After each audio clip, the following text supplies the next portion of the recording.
Sir. Last time ನನ್ನ ಮಗ 135 marks ತಂದಿದ್ದ CET-ನಲ್ಲಿ. CET ಮಾರ್ಕ್ಸ್ ರ್ಯಾಂಕು 645 ರ್ಯಾಂಕ್ ಬಂದಿತ್ತು. ಈಗ ಅದಕ್ಕಿಂತ 3 ಮಾರ್ಕ್ಸ್ ಜಾಸ್ತಿ ತೆಗ್ದಾನ, 138 ತೆಗ್ದಾನ. ಈಗ ಕೊಟ್ಟಿರೋ ರ್ಯಾಂಕು 5340. ಅಂದರೆ ಅದು ಮಾರ್ಕ್ಸ್ ಜಾಸ್ತಿ ತೆಗೆದ್ರು ಸಹ ಇವ್ರಿಗೆ ರ್ಯಾಂಕ್ ಕಡಿಮೆ ಮಾಡಿದ್ದಾರೆ. ಅದೇ ಈಗ ಸಾಧ್ಯ.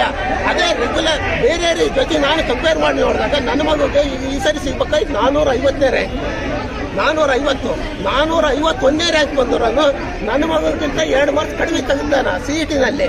ಮತ್ತೆ ಮಾರ್ಕ್ಸು ಕಡಿಮೆ ಇದೆ ಯಾವುದು PUC-ನಲ್ಲಿ. ನಾವು PUC ಇವರು ಅದಕ್ಕಾಗಿ ನಾನು ಹೇಳೋದು PUC ಮಾರ್ಕ್ಸ್ ಕನ್ಸಿಡರ್ ಮಾಡಲಿಲ್ಲ ಅಂದ್ರೆ ಯಾರಿಗೂ ಕನ್ಸಿಡರ್ ಮಾಡೋದು ಬೇಡ, ಮಾಡ್ಬೇಕು. ಓನ್ಲಿ CET ಮಾರ್ಕ್ಸ್ ಮೇಲೆ ಎಲ್ಲರಿಗೂ ರ್ಯಾಂಕ್ ಕೊಡ್ಲಿ, ಅವಾಗ ಯಾರಿಗೂ ಅನ್ಯಾಯ ಆಗಲ್ಲ. ಲಾಸ್ಟ್ ಟೈಮ್ ಕೊಟ್ಟಿದ್ರು CET ಮಾರ್ಕ್ಸ್ ಮೇಲೆ ರ್ಯಾಂಕ್ ಕೊಟ್ಟಿದ್ರು, ಈ ಸರಿನೇ ಅದನ್ನೇ ಕೊಡ್ಲಿ. ನಾವೇನು ನಮ್ಮ ಮಾರ್ಕ್ಸ್ ಕನ್ಸಿಡರ್ ಮಾಡ್ರಿ PUC ಅಂತ ನಾವು ಕೇಳ್ತಾನೆ ಇಲ್ಲ. ಎಲ್ಲರಿಗೂ ಒಂದೇ ರೀತಿ ನ್ಯಾಯ ಕೊಡ್ರಿ ಅಂತ ನಾವು ಕೇಳ್ತಾ ಇದ್ದೀವಿ. ನಾನು ಡಾಕ್ಟರ್ ಶಿವಕುಮಾರ್ ಅಂತಂದು ದಾವಣಗೆರೆಯಿಂದ ಬಂದಿದ್ದೀನಿ, ವೆಟರ್ನರಿ ಏನಂದ್ರೆ ಈ ಸಲ ನಮಗೆ 50% ಕನ್ಸಿಡರ್ ಮಾಡಿಲ್ಲ, ಫ್ರೆಶರ್ಸ್ಗೆ ಮಾಡಿದ್ದಾರೆ. ಇವ್ರು ಮುಂಚೆನೆ ನಮಗೆ ಇನ್ಫಾರ್ಮ್ ಮಾಡಿದಿದ್ರೆ ಲೀಗಲ್ ಕರೆಕ್ಟಾಗಿ ಅಫಿಷಿಯಲ್ ಆಗಿ ಎಲ್ಲರಿಗೂ ಎಲ್ಲ ಸ್ಟೂಡೆಂಟ್ಸ್ಗೂ ಕ್ಲೀನಾಗಿ ಗೊತ್ತಾಗೋ ಥರ ಇನ್ಫಾರ್ಮ್ ಮಾಡಿದಿದ್ರೆ ಇಲ್ಲಿರೋರು ಯಾರು ಡ್ರಾಪ್ ಮಾಡ್ತಿರ್ಲಿಲ್ಲ ಅಂತ ನಿಜವಾಗ್ಲೂ ಮಾಡ್ತಿರ್ಲಿಲ್ಲ. ಈಗ ನೀಟ್ ಸೀಟ್ ಆಗೋರು ಕೂಡ CET ಬರ್ದಿದ್ರೆ ಲಕ್ಷ ರ್ಯಾಂಕಿಂಗ್ ಹೋಗಿದೆ. ಮಕ್ಕಳ ಭವಿಷ್ಯ ಸರ್, ಇದು ಮಾಡೋದ್ರಿಂದ ಸರ್ ಬೇಸಿಕಲಿ ಪ್ರಾಬ್ಲಮ್ ಆಗಿರೋದು ಇವ್ಯಾಲ್ಯೂಯೇಷನ್ ಮೆಥಡ್ ಅಲ್ಲಿ ಯೂನಿಫಾರ್ಮಿಟಿ ಇಲ್ಲ ಸರ್. 2021 ಬ್ಯಾಚಿಗೆ ಒಂಥರ ಇವ್ಯಾಲ್ಯೂಯೇಷನ್, 2022 ಬ್ಯಾಚಿಗೆ ಇನ್ನೊಂಥರ ಇವ್ಯಾಲ್ಯೂಯೇಷನ್, ಹಿಂಗ್ ಮಾಡ್ಕೊಂಡು ಹೋಗಿದ್ದಾರೆ.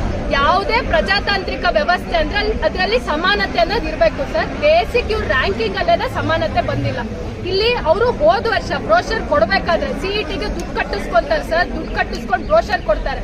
ಆ ಬ್ರೋಷರ್ ಅಲ್ಲಿ ರಿಪೀಟರ್ಸ್ ಏನು ಅನ್ನೋದನ್ನ ಯಾವ ಕ್ಲಾರಿಟಿನೂ ಕೊಟ್ಟಿಲ್ಲ. ಅಲ್ಲಿ ಪೇರೆಂಟ್ಸ್ ಫೋನ್ ಮಾಡಿದಾಗ ಇಲ್ಲ, ಪ್ರತಿ ಸಲ ಹೆಂಗಾಗುತ್ತೆ 50 marks board result, 50 marks CET result ಎರಡನ್ನೂ ಕನ್ಸಿಡರ್ ಮಾಡಿನೇ ರ್ಯಾಂಕಿಂಗ್ ಆಗ್ತೀವಿ ಅಂತ ಓವರ್ ಫೋನ್ ಹೇಳಿದಾರೆ ಅವರು.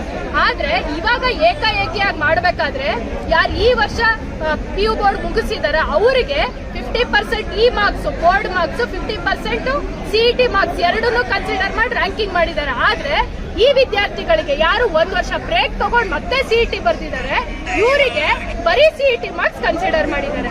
ಅದರಿಂದ ಏನಾಗಿದೆ, ಈ ವಿದ್ಯಾರ್ಥಿಗಳು ಯಾರು ಹಿಂದೆ ಒಳ್ಳೆ ಮಾರ್ಕ್ಸ್ ತಗೊಂಡಿದ್ದವರಿದ್ದು CET-ನಲ್ಲಿ ಚೆನ್ನಾಗಿ ಬರ್ದಿರೋರಿದ್ರು ಇವ್ರಿಗಿದ್ರು ಸಿಕ್ಕಾಪಟ್ಟೆ ಹಿಂದೆ ಇದೆ ರ್ಯಾಂಕಿಂಗ್. ಇದು ಭಾರಿ ಅನ್ಯಾಯ ಆಗಿರೋದು ಸರ್. ಅಷ್ಟೇ ಅಲ್ಲ, CBSE-ನವರಿಗೆ ಬರೀ CET ಅಪ್ಲೈ ಮಾಡಿದ್ದಾರೆ, ಆದ್ರೆ ಅವರಿಗೆ ಬೇರೆ ತರ ಮಾಡಿದ್ದಾರೆ. CET ಈ ರಿಪೀಟರ್ ಸ್ಟೂಡೆಂಟ್ಸ್ ಮಾಡಿದ್ದಾರೆ. ಈಗ ಪ್ರಾಬ್ಲಮ್ ಏನು ಅಂದ್ರೆ ಸರ್, ಯಾರು ಕೆಲವು ವಿದ್ಯಾರ್ಥಿಗಳಿಗೆ ಅನ್ಯಾಯ ಆಗಿದೆಯಾ ಆ ಪ್ರಶ್ನೆ ಇಲ್ಲ ಸರ್. ಕರ್ನಾಟಕದಲ್ಲಿ 25,000ಕ್ಕಿಂತ ಹೆಚ್ಚು ಜನ ವಿದ್ಯಾರ್ಥಿಗಳು ಈ ಪ್ರಾಬ್ಲಮ್ ನಲ್ಲಿ ಸಿಕ್ಕಾಕೊಂಡಿದ್ದಾರೆ. 25,000ಕ್ಕಿಂತ ಹೆಚ್ಚು ವಿದ್ಯಾರ್ಥಿಗಳು. ಇಷ್ಟು ಜನ ಪ್ರಾಬ್ಲಮ್ ನಲ್ಲಿ ಇದ್ದಾಗ, ಇಷ್ಟು ಜನ ಸಂಕಷ್ಟದಲ್ಲಿದ್ದಾಗ ಇವ್ರು ಹೇಳ್ತಾರೆ ನಾವು ಬೋರ್ಡ್ ಮಾರ್ಕ್ಸ್ ನ ಕನ್ಸಿಡರ್ ಮಾಡಲ್ಲ ಅಂತ. ಹಂಗಿದ್ರೆ ಸರ್ಕಾರ ಏನ್ ಹೋದ ವರ್ಷ ಮಾರ್ಕ್ಸ್ ಕೊಡ್ತಾ ಸೈಂಟಿಫಿಕ್ ಅಲ್ವಾ, ಅದನ್ನ ಕನ್ಸಿಡರ್ ಮಾಡಲ್ವಾ KEA? ಅದನ್ನ ಮುಂಚೆನೆ ಹೇಳ್ಬೇಕಾಗಿತ್ತು, ಅದು ವ್ಯಾಲಿಡ್ ಇಲ್ಲ ಅಂತ ಹೇಳಿ. ಅದನ್ನ ಹೇಳ್ದೆ ಸ್ಟೂಡೆಂಟ್ಸ್ ಇನ್ಫಾರ್ಮೇಶನ್ ಕೊಡದೆ ಇಷ್ಟು ಜನ ವಿದ್ಯಾರ್ಥಿಗಳ ಲೈಫ್ ನ ಸಂಕಷ್ಟಕ್ಕೆ ಹಾಕಿರೋದು ಸರ್. ಇವತ್ 100 ಜನ ಬಂದಿದ್ದಾರೆ ಸರ್, 100 ಜನ ಬಂದಿದ್ದಾರೆ, ನಾಳೆ 1000 ಜನ ಬರೋ ಪರಿಸ್ಥಿತಿ ಬರುತ್ತೆ ಸರ್. ಅಭಯ ಅಂತ ಹೇಳಿ ಹೇಳ್ತೀವಿ.